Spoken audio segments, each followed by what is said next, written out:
नमस्कार दोस्तों, स्वागत है आपका टेक्नो डिफेंस अपडेट पे। तो दोस्तों, भारतीय इकोनॉमी को लेकर के कुछ बड़ी और साथ में गुड न्यूज़ सामने निकल करके आई है, जिनके अनुसार हाल ही में आप सबने देखा कि भारत की इकोनॉमी ने जीडीपी के हिसाब से दोबारा से यूके को बीट कर दिया है और आज की तारीख में भारत की जो इकोनॉमी है वो यूके से भी ज़्यादा बड़ी हो चुकी है। अगर आप भारतीय इकोनॉमी के साइज़ की बात करते हैं तो भारत की जो इकोनॉमी है उसे $3.5 ट्रिलियन US के आसपास का बताया जाता है। लेकिन इसके बाद अगर आप भारत में ही कुछ लोगों को देखते हैं तो लिटरली आप सबको भारत में कुछ ऐसे लोग देखने को मिल जाएंगे जो केवल हमारी सरकार और हमारे देश की आलोचना करने के लिए वेट करते हैं कि कब भारत के अंदर कोई आर्थिक आपदा आए या फिर कोई रिसेशन आए या फिर हमारी इकोनॉमी में डाउनफॉल देखने को मिले, जिसके बाद में वे भारत की आलोचना कर सके। देखिए दोस्तों, आलोचना करना कोई गलत बात नहीं है, हम भी करते हैं, सरकार की भी और सबकी। लेकिन आलोचना के नाम पर लगातार बुराई करना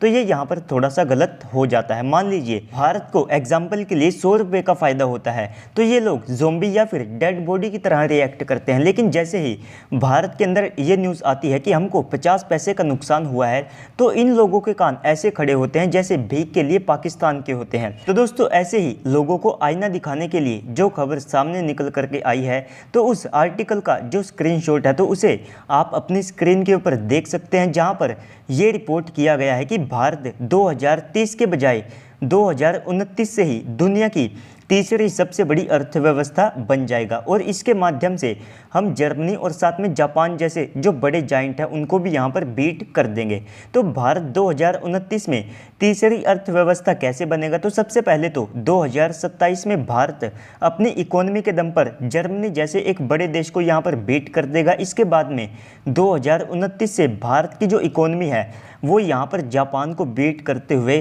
3rd रैंक को हासिल कर लेगी। और आप सबको पता है कि अभी हाल ही में Q1 के जो आंकड़े सामने निकल करके आए हैं तो उनके अनुसार भारत की जो ग्रोथ रेट है वो लगभग 13% से भी ज़्यादा की यहाँ पर रही है, जिसको अगर आप दुनिया के बाकी देशों से कंपेयर करते हैं तो उनके मुकाबले आप सबको ये 3 या फिर 4 गुना ज़्यादा देखने को मिलेगी। यहाँ तक कि अमेरिका जैसे जो कंट्रीज़ है तो इनकी जो जीडीपी है उसमें एक अच्छा खासा जो डाउनफॉल है वो यहाँ पर देखने को मिला है। लेकिन इसके बाद में अगर आप भारत की सरकार का अब विज़न देखते हैं तो आप सबको ये जो विज़न है ये एक लॉन्ग टर्म का विज़न देखने को मिलेगा, जो कि 2040 से लेकर के 2050 तक का है। इसी के कारण भारत की जो इकोनॉमी है वो 2014 में दुनिया की 10वीं सबसे बड़ी इकोनॉमी थी, लेकिन आज की तारीख में भारत की इकोनॉमी दुनिया की 5वीं सबसे ज़्यादा बड़ी इकोनॉमी बन चुकी है। और 5 से लेकर के 7 साल के अंदर आप देखेंगे कि हम यहाँ पर 3rd रैंक को भी हासिल कर लेंगे और 2047 तक यहाँ पर कुछ रिपोर्ट्स के अनुसार भारत लगभग $20 ट्रिलियन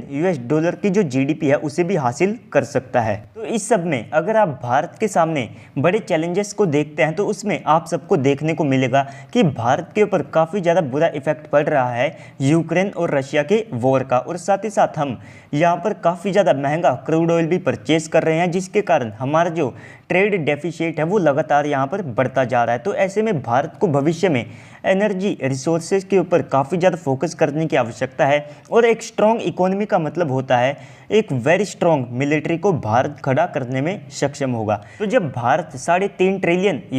की इकोनॉमी के साथ में दुनिया की चौथी सबसे पावरफुल सेना को खड़ा कर सकता है तो आप देखिए कि $20 ट्रिलियन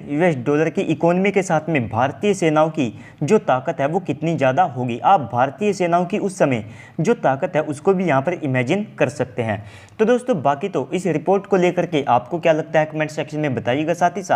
अगर आपको वीडियो अच्छी लगी है तो वीडियो को लाइक कर दीजिएगा और चैनल को भी सब्सक्राइब कर दीजिएगा। तो चलिए दोस्तों, आज की इस वीडियो में इतना ही, मिलते हैं अगली वीडियो में, तब तक के लिए गुड बाय, जय हिंद।